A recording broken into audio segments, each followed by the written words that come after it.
Ladies and gentlemen, today we put a hold on, saving the universe from the Daedric invasion, and, we're ready to go into paradise in order to defeat Mankar Cameron and the Mythic Dawn and, recover the Amulet of Kings. But we have more important stuff to do. We gotta read some more interesting, fascinating books. I also put away my blade stuff because I'm not really going to use it. And I also grabbed some more of the staffs. Obviously, the Wabbajack, not sure if that's going to work. Probably not. I don't know. It has been a few weeks in regular life for me. So maybe it'll work now, but probably not. But I also have some of these other staffs. I'm probably still going to default to the Staff of Vendaris, but you never know. You never know. I also realized the Staff of Worms, which reanimates, has a 227 uses, which is pretty freaking wild. Some of these don't really have too many. But yeah, so we're just gonna carry them all with us just because. But yeah, let's find a good book for us to read today. Magic from the Sky. I feel like it needs to be something sort of Oblivion-ish related. The Book of Daedra. Yeah, this seems appropriate. Alright. The Book of Daedra. These are excerpts from this lengthy tome, describing the nature of each of the Daedra. Azura, whose sphere is dusk and dawn, the magic in between realms of twilight, known as Moonshadow, Mother of the Rose, and Queen of the Night Sky. Boethia, whose sphere is deceit and conspiracy, in the secret plots of murder, assassination, treason, and unlawful overthrow of authority. Clavicus Vile, whose sphere is the granting of power and wishes through ritual invocations and pact. Hermes Mora, whose sphere is scrying of the tides of fate, of the past and future as read in the stars and heavens, in whose dominion are the treasures of knowledge and memory. Hircine, whose sphere is the hunt, the sport of Daedra, the great game, the chase, known as the huntsman and the father of man-beasts. Which I believe is meant to be werewolves, but I'm not entirely sure. Malakath, whose sphere is the patronage of the spurned and ostracized, the keeper of the sworn oath and the bloody curse. The keeper of the sworn oath and the bloody curse. Interesting. Mehrim's Dagon, the one that we're trying to defeat. Mehrim's Dagon, whose sphere is destruction, change, revolution, energy, and ambition. Mephala, whose sphere is obscured to mortals, known by the names Webspinner, Spinner, and Spider, whose only consistent theme seems to be interference in the affairs of mortals for her amusement. It's kind of half of their consistent themes, to be fair. Meridia, whose sphere is obscured to mortals as well, who is associated with the energies of living things.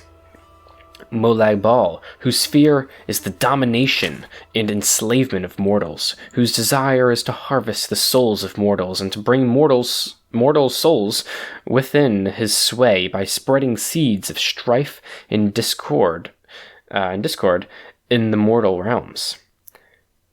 Namira, whose sphere is the ancient darkness, known as the Spirit Daedra, ruler of sun-dry, dark, and shadowy spirits, associated with spiders, insects, slugs, and other repulsive creatures which inspire mortals with an instinctive revulsion. Yeah, I don't fuck with spiders, but the big-tittied spiders I don't mind. Nocturnal, whose sphere is the night and darkness, who is known as the Night Mistress.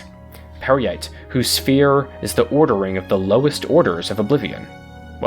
Known as the Taskmaster. Sanguine, whose sphere is hedonistic revelry and debauchery and passionate indulgences of darker natures. Sheogorath, whose sphere is madness and whose motives are unknowable. Yeah, Sheogorath is the best.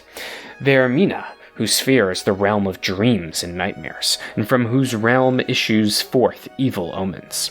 Especially marked for special interest under the heading Malakath, you find a reference to Scourge, blessed by Malakath, and dedicated to the use of mortals. In short, the reference suggests that any Daedra attempting to invoke the weapon's powers will be expelled into the void streams of Oblivion. Wait, is this... is that what the book itself says, or is that just like what my character is thinking as I read this? Because that feels very weird. I feel like you could just probably include that information anyway, but whatever, okay. Of the legendary artifacts of the Daedra, many are well known, like Azura's Star and Sheogorath's Wabbajack. Is the Wabbajack really well known? I didn't really know that. Okay. Others are less well known, like Scourge, Makan's Hammer, Bane of Daedra. Yet through Malakath blessed Scourge to be potent against his Daedric, he thought not that it should fall into Daedric hands, than to serve as a tool for private war among Caitiff and Forsaken. Thus did Malakath curse the device, such that, should any dark kin seek to invoke its powers, that a void should open and swallow that Daedra, and purge him into Oblivion's void streams. From thence to path find back to the realm and real and unreal worlds in the full order of time. Okay, a little bit of background on them. The Brothers of Darkness. It's Dark Brotherhood. I don't want that one. The Warp in the West, that was one of the books on, that's a really long book. That was one of the books on Martin Septim's desk over there. Varieties of Daedra, yeah, we'll do Varieties of Daedra. Yeah, that's fine. Varieties of Daedra by Arcania Drethin, healer and dissident priest. There is little chance of our ever understanding the various orders of Daedra and their relationships to the Daedra lords and their dominions, of the varieties of Daedra that appear in our world, and the varieties of their relationships to their fellows and their Daedra patrons. There is no end. In one place in time, they are seen to be this, and in another place in time, they are seen to be the opposite, and in another place in time, they are seen to be both this and that, in completely contradictory terms. What Daedra serves this prince? What Daedra gives orders? And what Daedra serves? And in what hierarchy? And under what circumstances? God, so many questions. What Daedra exist in fellowship with one another? And what Daedra have eternal enmity to one another? And what Daedra are solitary or social, and by turns solitary or social? There are no limits to the varieties of behaviors that may be observed, and in one place they may be this, and in another place they may be that. You've already said that. And all rules describing them are always found to be contradictory and an exception to others. Further, from whom may we seek answers to our questions about these orders? From mortals, who know little but what they may observe of another world? From the gods, who speak in riddles of enigmas wrapped in mysteries, and who keep things from us, the better to preserve their dominion over us? From the Daedra themselves, who are never the models of straightforwardness or truth-telling, but rather are famous for misstatements and obfuscations? And even were the Daedra to speak the truth, how can we know if they know themselves, or that there is any truth about them that is to be known? Or are all arrangements among the Daedra protean and ever subject to change? In short, what is to be known is little, and what is to be trusted is nothing. These things being said, I shall venture to relate what I have observed and heard of the relationships of the servants of Lord Dagon in my brief service to the Telvanni wizard, Devath Fair. I feel like I've heard that name before recently, but I forgot exactly which book that was. I think he was mentioned in the, not the On Oblivion book, but like whatever the book that we read after, we read it before, but it was based after. I think that was like the wizard that they spoke to in order to get into Oblivion, all the different realms. When I sought him out and offered to bring peace to the victims of Corpus in his sanitarium, once the prophecies of the Incarnate had been fulfilled, and Dagoth had been destroyed, and the Blight had been banished from the island of Vardenfell forever. Devath Fair told me that he, by choice, trafficked only with two Daedra powers, Mehrum's Dagon and Azura. Azura, he said, knew and understood all things, and declined to speak of these things, or only spoke in riddles.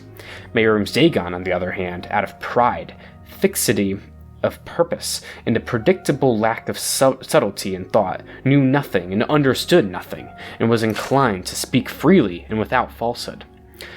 Devath Fair I'm definitely mispronouncing that. I feel like this is definitely a character that was in Morrowind, but hey, whatever. Dvath'Fer said that Dagon's chief servants, the Dremora, were like him in pride, fixed purpose, and lack of subtlety, with the addition of the peculiar traits of honor and loyalty, both within their class and within their relationship to Lord Dagon.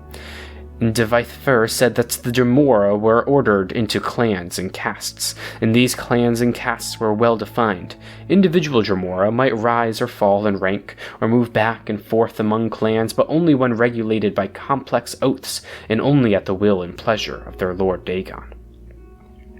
The Dremora refer to themselves as the kin, the people, contrasting themselves to other Daedra, whom they consider unthinkable animals. The term Knaz refers to a member of the Dremora race, he of the Kine. The least of Kine castes are the Churls, the undistinguished rabble of the lowest rank of Dremora. Churls are obsequious to superiors, but furiously cruel to humans and other Daedra. Next in rank are the caitiffs, creatures of uncalculating zeal, energy without discrimination. Caitiffs are used as irregulars in the faction wars of the Daedra, as berserkers and shock troops, undisciplined and unreliable, but eager and willing. The highest of the regular rank and file of Dremora troops are the Kinvals, warrior knights who have distinguished themselves in battle and shown the deliberate steadiness of potential war leaders. Above the rank and file warriors of the Churl, Caitiff, and Kinval castes are the officer castes. A Kinreeve is a clan sheriff or clan officer. Kinreeves are typically associated either with a clan fighting unit or an administrative office in the order of battle. What administrative offices do the Dremora have? I mean, what? The Kinmarcher is the lord and high officer of a Daedric citadel, outpost, or gate. A Kinmarcher's command is usually associated both with a unit and with a fief, a location or territory for which he is responsible. So as we go through killing all these different types of enemies, now we know what the different rankings mean.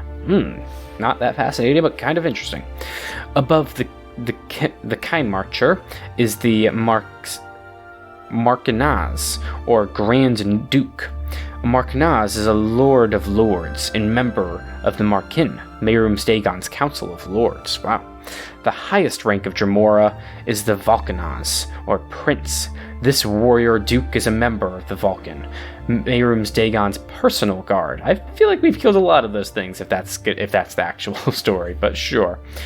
The Vulcanaz are rarely encountered on Tamriel. Normally they remain by Mehrunes Dagon's side, or serve as commanders of operations of particular importance or interest to Dagon. Of the varieties of other Daedra I encountered while I served in Dvath'Fer's Corporosarium, Ogrims and Golden Saints, Daedroths and Winged Twilights, Scamps and Clanfare. There is much that might be said, but little that is helpful or reliable. Obviously, we have met many a Scamp in Clanfare, as well as Daedroths, and then Golden Saints, we'll see those in Sheogorath's realm. I did note, however, that when Dvath'Fer sought a Daedra of a character like onto the Dremora, but of greater power and greater inclination for independence and initiative, or solely as a master, he summoned Zivilei, who are like the Dremora in personality and temperament, except that they hate subordination, and are liable to disloyalty and betrayal when they feel they have not been treated with the proper deference and respect. The feral, beast-like Daedra, like the Clanfare and the Daedroth, appear in the service of many different Daedric powers, and may represent common creatures existing like wild animals in the wildernesses of Oblivion. Other savage, semi-intelligent creatures like Scamps and Spider Daedra may also be found in the realms of various Daedra lords. The case of the elemental Atronachs, on the other hand, is less certain. Flame and Frost Atronachs, for example, appear to be highly intelligent, but not all varieties of elemental Atronachs seem to be social or to have the power of speech. Dvath'Fer preferred not to summon or deal with these creatures. I feel like these are the ones that are usually summoned the most. Had little experience with them, and showed no inclination to speculate upon their nature. so I learned little about them during my time at Telfair. That's a weird way to end a book. Just, oh yeah, and there's this other type, but I don't really know much about them. I didn't learn about it. Seems kind of strange. What's another good book for us to read? I really don't know if any of these other ones are kind of related to Daedra. I don't know. We're just gonna read Magic from the Sky, because why not? By Erlov Jarol. Erlov Jarol, wait, that's, oh my god, that's definitely a character in this game, but I forgot who that was. Was that like the vampire dude from the Thieves Guild? Oh, yeah, no, well, that's definitely not who he was, but Erlov Jarol is a member of the Mages Guild. He's actually the one he died. He's the one who ran away with, like, that weird-looking helmet thingy. The Bloodworm Helm. Okay. Magic from the Sky. We're going to read this guy's book. It's not really related to what we're doing right now, but hey, I don't really know what other books I have that are related, so whatever. Magic from the Sky by Erlov Jarol. The ancient Iliads believed that Nirn was composed of 4 basic elements: earth, water, air, and light. And of these, God, that just reminds me of Avatar. Anytime you talk about like the elements, it just makes me think about Avatar. And of these 4 elements, they believed the most sublime form of light was starlight. The stars are links to the plane of Aetherius, the source of all magical power, and therefore, light from the stars is the most potent and exalted of all magical powers. From time to time, fragments of Aetherius fall from the heavens. The people know these fragments as shooting stars, and from time to time, such ethereal fragments are found on Nirn. The most common varieties are known as meteoric iron. This metal is prized by armorers and enchanters for its properties in the forging of enchanted weapons and armors. This meteoric iron is also the primary component in Iliad wells, ancient enchanted artifacts found throughout Cyrodiil. Another, rarer form of ethereal fragment is called meteoric glass.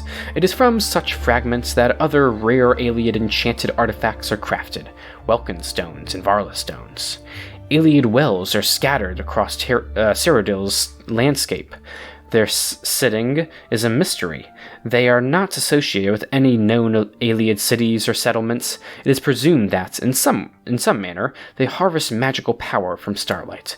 It is also suggested, without evidence or support, that they are located at the meeting points of ancient lines of magical power. However, modern arcane arts have discovered no perceptible evidence of such lines of power. Those with magical talents can draw magicka from Iliad wells to restore their own reservoirs of magical power. No ritual or arcane knowledge is necessary, suggesting that these wells were designed to serve persons not skilled in the magical arts. Once drained, the wells replenished again only at magical midnight. Once recharged, they appear to radiate magical power back into the sky, which prompts some to theorize that they are also objects with religious or magical ritual significance, perhaps a means of ordering magic back to the heavens.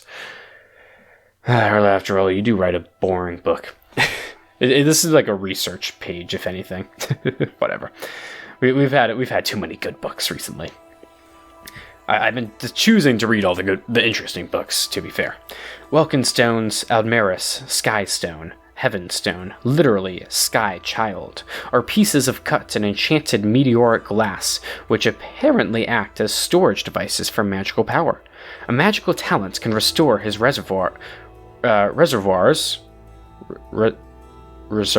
reserves. No, what? There's no V's there. I think that's supposed to be reservoirs, but I think it's just spelled wrong. I don't know. A magical talent can restore his reservoirs of magicka from such stones. Alas, the means of restoring power to these stones may have been lost with the Iliads. Currently, these objects simply crumble to dust after they have been used. Great Welkin stones. Here we go. Something actually related to the storyline. Great Welkin stones are exceptionally large pieces of enchanted meteoric glass. Scholars believe that at the heart of each ancient Iliad city, a great Welkin stone was the source of the settlement's magical enchantments. It may be that these great stones were linked to the lesser stones, restoring and maintaining their power. In any case, that also reminds me, it's very shocking that, what was that fucker's name? Umbacano never wanted us to acquire a Great Welkin Stone. He was so big into all the Iliad stuff, but he just wanted the statues, and he wanted like the crowns, and then to become an Iliad himself. But he never cared about the Welkin Stone. Curious. In any case, research on these great Welkin stones is impossible, since all the known Iliad ruins have been looted of their great stones, and no examples of these great stones are known to survive, except for one. I kind of thought that would mention it in this book. Whatever.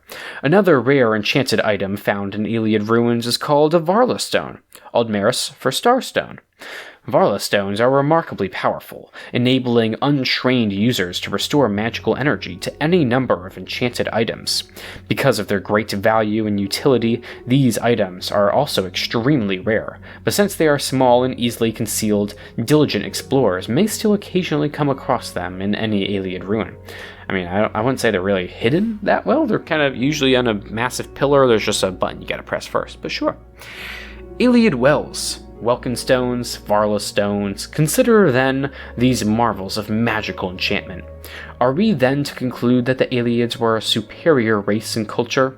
Did they so exceed us in art and craft that they mock the feeble powers of Third Era wizards? Never. The Iliads were powerful, yes, and cunning, but they were neither good nor wise, and so they were struck down. Their works have passed from Nirn, save these rare and sparkling treasures. Their ancient cities are dark and empty, save for the grim revenants and restless spirits condemned forever to walk the halls, keeping their melancholy vigils over bones and dust. Wait, so what? Their works have... Wow, dude was pretty much like, yeah, the Iliad had all these cool powers, but at the end of the day, they're all dead and we're not, so therefore we are better. It's a hell of an attitude, but the victors write the story, so yeah. Anyway, a couple decent, halfway decent books. Nothing too crazy, let's be honest. That was Magic from the Sky. Yeah, okay, that was Magic from the Sky. Magic from the Sky. Put that away. I was gonna check this off on my list. Well, R.I.P. Erlov Jarol. Alright, Magic from the Sky. We read... where the fuck is it? The Book of Daedra. And we also read Varieties of Daedra. Alright. Not too shabby. Well, another 3 books down. And that is also going to do it for this video. So in the next video, we travel to Paradise and challenge Mankar Cameron in order to recover the Amulet of Kings. Yeah, I hope you join us. Till then, thank you for watching. Don't forget to like, comment, subscribe, and I hope to see you in that video. Goodbye. I don't want to see the glow without you. Refuse to even leave my home without you. Or my brain's gonna explode without you. I don't even know how to cope without you. Cause I don't want to see the glow without you. Refuse to even leave my home without you. Or my brain's gonna explode without you. I don't even know how to cope without you.